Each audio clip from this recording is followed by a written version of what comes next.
Hey guys, in this video I'm going to show you how to contact Cricut Customer Support. If you find this video helpful, please drop a like and subscribe to my channel.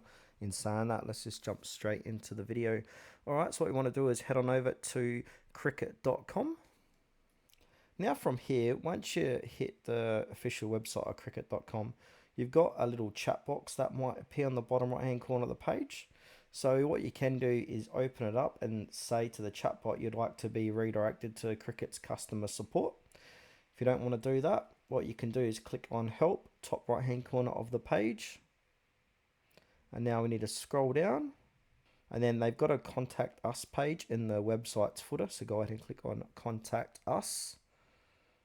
And now this has got the Cricut contact information.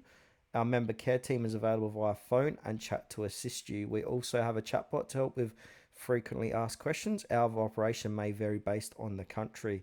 So they got toll-free numbers here. So they got Americans, Asia Pacific, Africa, Middle East, Europe, and other.